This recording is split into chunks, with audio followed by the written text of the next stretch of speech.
In 20 anni 60.000 cittadini della provincia di Agrigento sono andati via, negozi che chiudono, artigiani disperati, agricoltura in ginocchio, terziario con braccia incrociate, perdite di lavoro. Ma cosa sta succedendo?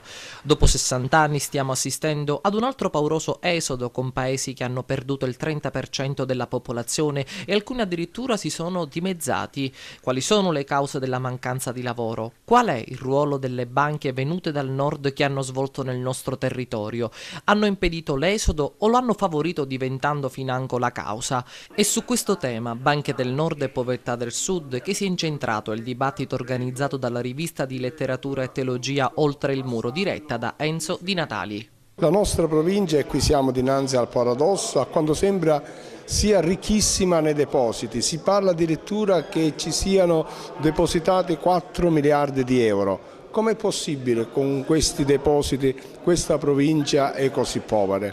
Allora noi vogliamo capire qual è stata la politica del credito delle banche, delle grandi multinazionali nel sud e nella provincia di Agrigento, se effettivamente hanno aiutato l'artigianato, il commercio, l'agricoltura, il terziario, tutte quelle persone, o invece hanno facilitato l'esodo, perché vogliamo una economia, una finanza solidale che non guarda soltanto il profitto, ma guarda principalmente la famiglia, guarda la dignità della persona, che abbia rispetto del lavoro. Dobbiamo lanciare un messaggio, il messaggio è quello che alle politiche economiche imposte dall'alto e che stanno producendo sfaceli deve contrapporsi invece una politica che parta dal basso, che parta appunto dai ceti meno abbienti.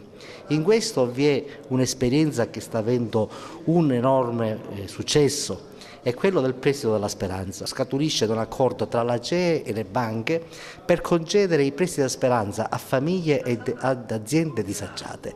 È da queste categorie che deve partire lo sviluppo in una realtà sottosviluppata come il nostro.